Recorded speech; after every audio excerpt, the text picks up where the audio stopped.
testemunho de que era justo, e dando Deus testemunhos das suas ofertas, e por meio dela, depois de morto, ainda fala. Pela fé, Enoque foi trasladado para não ver a morte. Não foi achado, porque Deus o trasladara, pois antes da sua transladação, alcançou testemunho de que agradara a Deus. Ora, sem fé é impossível agradar a Deus, porque é necessário que aquele que se aproxima de Deus creia que Ele existe e que é galardoador do que os busca. Pela fé, Noé, divinamente avisado das coisas que ainda não se viram, e sendo temente a Deus, preparou uma arca para a salvação do mundo e tornou-se para a salvação da sua casa, pela qual condenou o mundo e tornou-se herdeiro da justiça que é segundo a fé. Pela fé, Abraão, sendo chamado para o lugar que havia de receber por herança, obedeceu e saiu, sem saber para onde ia. Pela fé, peregrinou na terra da promessa, como uma terradeira, habitando em tendas com Isaque e Jacó, herdeiros com ele na mesma promessa. Pois esperava uma cidade que tem fundamentos, da qual Deus é o arquiteto e construtor. Pela fé também a própria Sara recebeu o poder de conceber um filho, mesmo fora da idade, porque teve por fiel aquele que lhe havia feito a promessa. Pelo que também de um, e esse já amortecido, descenderam tantos em multidão como em estrelas dos céus, como em areia inumerável que está na praia do mar. Todos estes morreram na fé e não alcançaram a promessa. Viram-nas de longe e a saudaram e confessaram que eram estrangeiros e peregrinos na terra. Ora, o que dizem tais coisas claramente mostram que estão buscando uma pátria. E se na verdade se lembrassem daquela de onde haviam saído, teriam oportunidade de voltar. Mas agora desejam uma pátria melhor, isto é, a celestial, pelo que também Deus não se envergonha deles, de ser chamado de seu Deus, pois já lhe preparou uma cidade. Pela fé, Abraão, ao ser provado, ofereceu a Isaque, e aquele que havia recebido as promessas ofereceu seu unigênito. Embora Deus lhe tivesse dito, em Isaque será chamada a tua descendência, Abraão julgou que Deus era poderoso para, até de entre os mortos, ressuscitar, e daí também, em figura ou recobrou.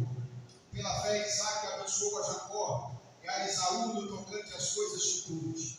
Pela fé, Jacó, próximo da sua morte, abençoou cada um dos filhos de José e adorou, apoiando sobre as extremidades do seu cordão.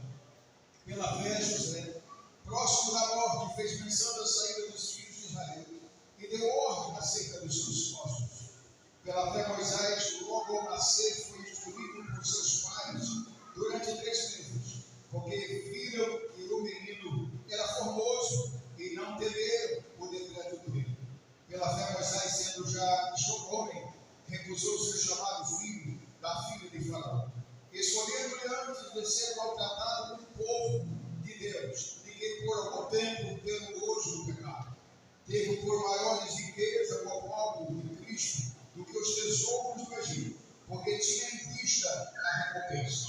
Pela fé deixou o Egito, não temendo a ira do rei, ficou firme porque viu aquele que é invisível. Pela fé celebrou a Páscoa e a aspersão do sangue, pela qual o destruidor dos primogênitos não o tocasse. Pela fé os israelitas atravessaram o Mar Vermelho como um cimo de terra seca, tentando os egípcios se afogarem. Pela fé caíram os muros de Jericó, depois de rodeados por 7 dias. Pela fé Raabe, Meretrios, tendo acolhido em paz os espias, não pereceu com os inimigos. E que mais direi? Certamente me faltará o tempo para falar de Gideão, de Baraque, de Sansão, de Jefté, de Davi, de Samuel e dos profetas, os quais pela fé venceram reis, praticaram a justiça, alcançaram a promessa, fecharam a boca de demais.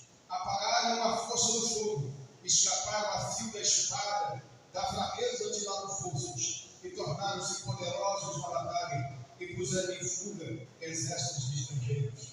Mulheres receberam pela ressurreição dos seus mortos, uns foram torturados, não aceitando o seu livramento, para alcançar superior ressurreição. Outros experimentaram escravos e açoites, e até mesmo algemas e prisões.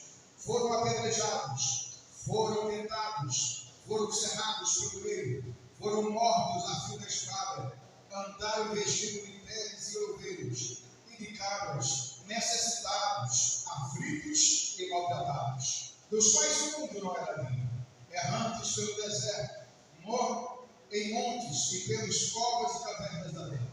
E todos estes, embora tendo recebido bom testemunho pela fé, contudo não alcançaram a promessa, e Deus havia provido coisas superiores ao nosso respeito, para que eles, sem nós, não fôssemos aperfeiçoados. Bondoso e soberano Deus, te rogamos, crendo na tua palavra, crendo que todas essas coisas são fiéis e verdadeiras, e todas elas assim sucederam, a fim de servir de testemunhos para nós. Portanto, nós estamos aqui reunidos nesse santuário, a fim de, Senhor, aplicar os nossos corações e os nossos ouvidos a ouvirem a tua instrução. Que diga o seu Espírito nesta noite falar, Senhor, conosco, a fim de que estejamos apercebidos do quão grande e importante missão o Senhor nos tem confiado de vivermos neste mundo. Pai Santo, dá-nos a graça de alcançarmos o testemunho pela qual os teus servos do passado possam, Senhor, ter prazer de ter esperado, crido e aguardado os nossos dias. Em o nome de Jesus, meu filho, te oramos, Senhor. Amém. Podemos nos assentar.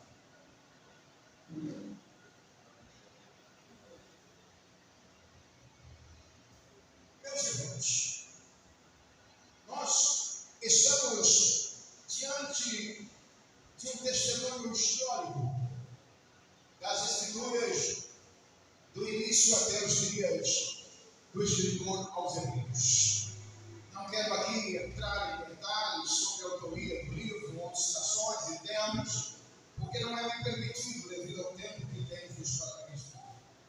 Porém, nós precisamos observar os testemunhos dessas pessoas e o quanto eles foram dedicados, valentes, tementes. E o testemunho dado a eles é um testemunho que devemos observar e saber que não foi sem esforço, não foi sem dedicação, não foi sem uma confissão pública de fé que alcançaram tamanho testemunho, da qual o Senhor fez questão de nos mencionar. E estes personagens, eles demonstraram que estavam aguardando uma pátria, uma cidade, da qual o próprio Deus preparou para eles. E eles viram-na, como diz o texto, de longe, aguardando os nossos dias. Porque nos nossos dias, a manifestação de Jesus Cristo já não é mais futurista, mas ela é retroativa, pois Jesus veio ao mundo e eles estavam com esta ótica de que um dia ainda viria à frente o Messias. Olhavam numa expectativa de um futuro aonde o Messias haveria de se manifestar, o escolhido, o enviado, da qual resgatariam as almas deles. Portanto, nós agora estamos vivendo de uma maneira retroativa, não mais como ele, olhando para frente, mas nós olhando para a cruz, e a cruz de Cristo. E esta cruz é a razão pela qual nos move a estarmos aqui esta noite para meditar na importância de perseverarmos firmes, porque a nossa fé não é vã no Senhor. Eles aguardavam uma cidade, e esta cidade é o que nós hoje chamamos de Nova Jerusalém. Queridos, e o céu é um lugar real, O céu não é uma história de ficção científica. Os céus têm o testemunho de todos estes homens mencionados nesta passagem de Bíblia. Os céus têm o testemunho dos profetas. Os céus têm os testemunhos do próprio Senhor Jesus Cristo, que afirmou que ninguém pode ir para o céu a não ser também aquele que um dia de lá veio a ele, Jesus Cristo, anunciando-nos e falando das grandezas da glória que havia nos céus. O próprio Senhor Jesus se manifestou de forma esplendorosa numa transfiguração em cima do alto de um grande monte, na presença de alguns dos seus discípulos, de sorte que o monte encheu de uma glória que os discípulos ficaram boquiabertos de tamanha glória, e Pedro chega a ficar atônito ao ponto de sentir uma leve desorientação espacial no tempo, pois ele chega a afirmar: Senhor, vamos construir aqui mesmo uma cabana para ti, para Moisés, para Elias, e assim ficamos aqui mesmo. Então nós entendemos que esta glória não é imaginação da mentalidade dos crentes. Nós entendemos que o céu não é um lugar de uma historinha da carochinha. Nós entendemos que o céu não é uma mera ficção e não é uma mera história para enganar alguns. O céu é real, ele existe e está lá aguardando aqueles que entrar nele pelas portas. E para entrar nele é necessário observarmos algumas coisas. A primeira delas é que o céu é um lugar para pessoas esforçadas. Diz o texto bíblico no livro de Lucas, capítulo 13, e verso de número 24: porfiai por entrar pelas portas. Se Jesus está dizendo que é necessário porfiar, ele está dizendo que é necessário buscar diligentemente, é necessário se esforçar, é necessário dedicar-nos para que alcancemos a entrada pelas portas. O próprio Senhor está dizendo que o céu não é lugar de preguiçosos espirituais. Jesus está dizendo que o céu não é lugar para gente que não luta, que não se esforça, que não dedica, que não busca e que não faz por merecer a entrada e a moradia lá. Lucas registra esse fato nestas afirmações. Jesus dizendo: porfiai por entrar pela porta estreita, porque são muito poucos os que entram nela, pois muitos procuram uma porta larga. O céu não é lugar de entrar com bagagem. O céu não é lugar de entrar com pecado. O céu não entra pecado, porque lá é a habitação de Deus, e a glória de Deus ocupa todo o espaço. O céu é um lugar de pessoas que se esforçam e porfiam por entrar por ele.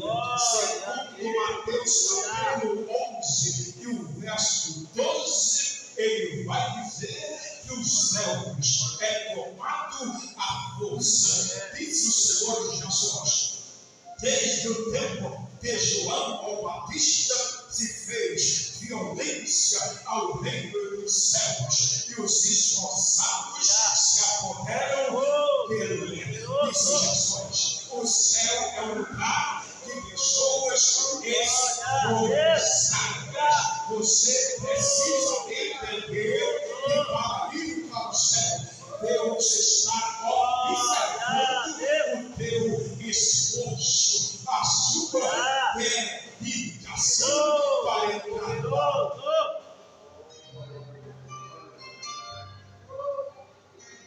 Esta expressão está dizendo Jesus acerca de João o Batista. É necessário tomar os céus pelo esforço. É por isto que no Velho Testamento, no Velho Testamento, Neemias afirma a seguinte expressão: a alegria do Senhor é o nosso esforço. Quando você se esforça, Deus se alegra. Aí você vai dizer: pastor, nós temos que fazer violência e tomar os céus com armas, com bazucas, com revólveres, com espada. Não, senhores. Paulo vai nos dizer que as nossas armas não são carnais, mas são espirituais em Cristo Jesus. Você tem arma mais poderosa do que as mais poderosos arsenais militares dos exércitos mundiais. Os homens têm medo de bombas atômicas, de bomba de não sei quantas, de bomba daquele outro, mas não existe nada mais poderoso do que a oração de um crente. A bomba humana produzida pela mão dos homens e dos cientistas, no máximo consegue destruir a raça humana, mas as mãos de Deus, movida pela oração do crente, move o mundo e o coloca são e salvo dentro da presença do grande Rei, Senhor e Doador. Querido, o céu é tomado a força, não da força do braço, mas da força daqueles que se esforçam por entrar pela porta, pela porta de dentro, da forma que Deus preparou para os que amam para a salvação. Segundo lugar, é que a Bíblia vai dizer que o céu não é um lugar para desistente. A Bíblia vai afirmar em Mateus capítulo 10 e verso de número 22, os que perseverarem até o fim, então serão salvos. O céu não é para qualquer um. O céu não é para quem fica à beira do caminho. O céu não é para quem está em cima do muro e não sabe o que faz e para onde vai. O céu é para quem se posiciona, para quem decide ir para lá. O céu não é para quem fica para trás. O céu não é para quem esmurece. O céu não é para preguiçoso. O céu não é para gente que tanto faz ou tanto fez e que não se esforça para ir para lá.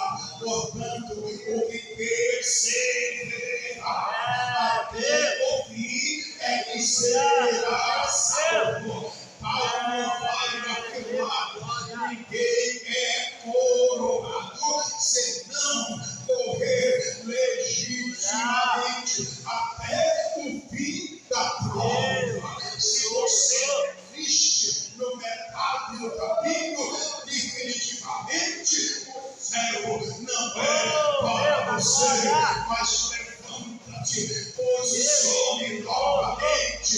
Deus está contando com você. Se posicione, persevere, pois a calma, levante, volte a andar novamente em direção ao céu, porque o céu não é para quem está parado, o céu é para quem está caminhando e não para.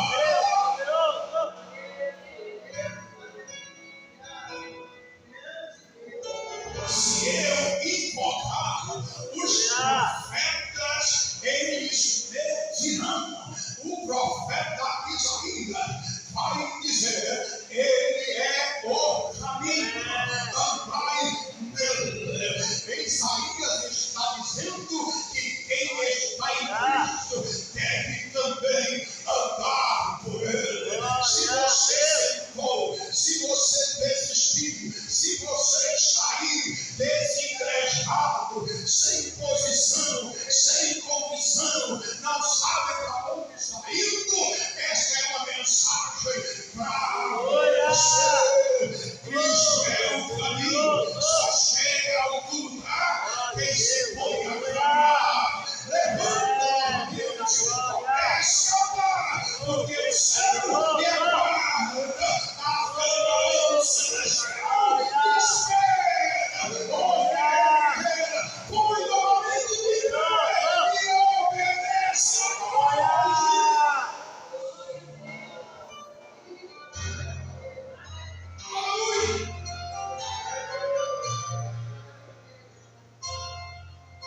Aleluia. O céu é tanto lugar de perseverante, é que o texto que lemos no capítulo 11 aos Hebreus, e o verso de número 34, vai dizer que estas pessoas, semelhante a mim e a você, também sentiam fraquezas, mas que vão nas escrituras que toda afirmar que eles da fraqueza tiraram forças, tiraram forças, eles tiraram forças da onde não tinha, mas se esforçaram. O céu é lugar de gente esforçada e perseverante.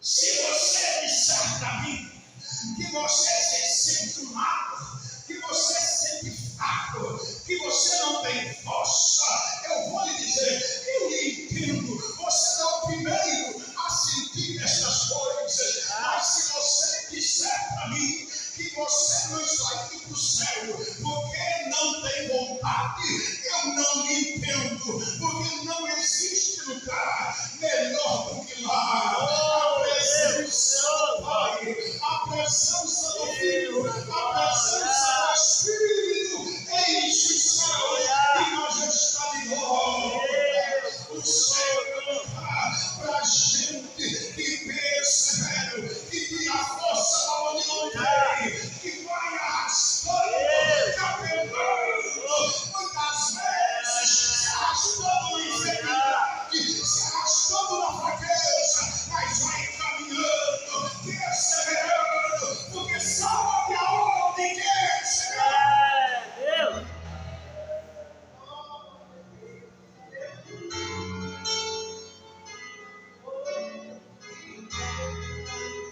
Aleluia! É por esta razão que o apóstolo Paulo vai afirmar na segunda carta que escreve aos Coríntios, no capítulo 12, e o verso de número 10, ele diz: olha, eu me sinto fraco, porque as coisas que eu quero, eu não consigo, mas quando eu estou fraco, é que eu estou forte. Quando você reconhece que sozinho não dá, quando você reconhece que por tua conta não dá, quando você reconhece que em você não existe bem algum, mas que nele há todo o poder, mas o poder emana dele, o querer, o efetuar, é ele que está no braço aberto e chamando: venha, o céu é o lugar.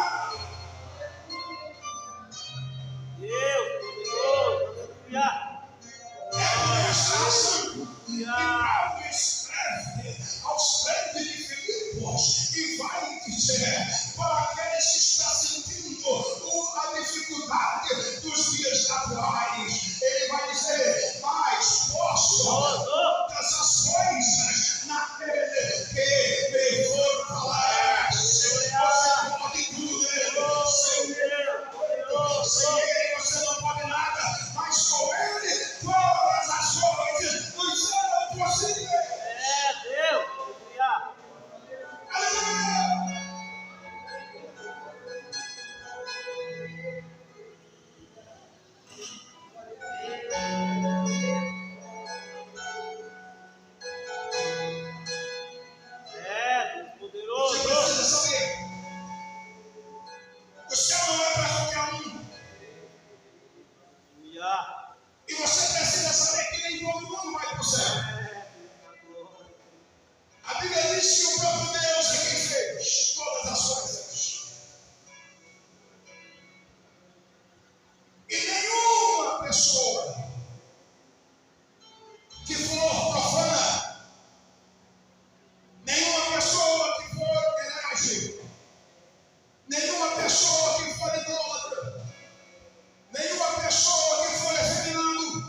sangue de Jesus Cristo. Somente o sangue purifica. Somente o sangue limpa. Somente o sangue apaga o teu passado e te faz cidadão do céu. Poderoso.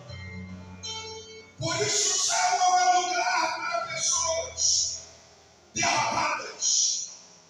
O céu não é lugar para fracassados.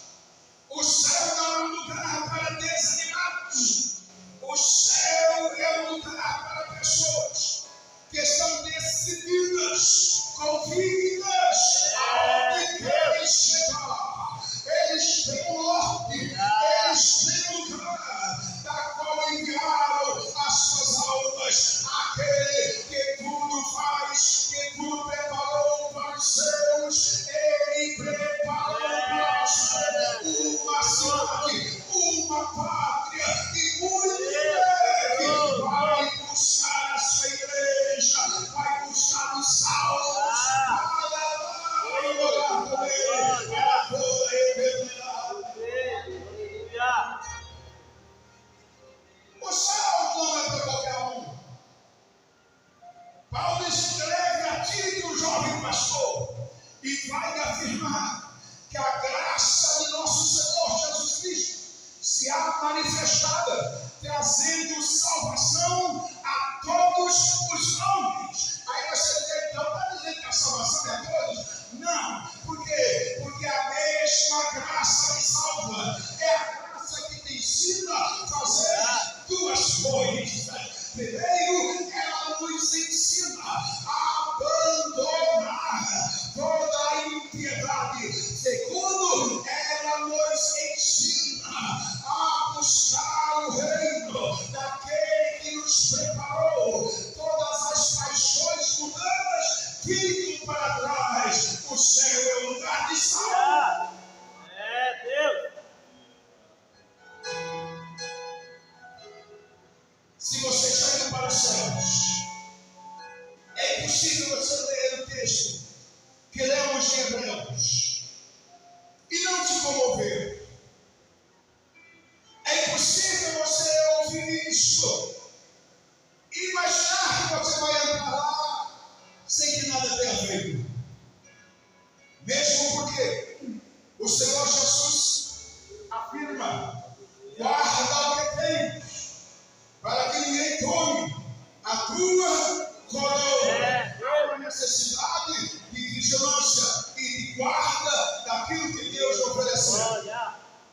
Segundo, ele diz que tem em suas mãos o seu galardão e dará a cada um segundo as suas obras. Querido, se esforce se você quer ir para o céu, porque o céu não é para qualquer um. O céu é para quem está a caminho e não desiste por nada. Aleluia. Eu encerro aqui, já.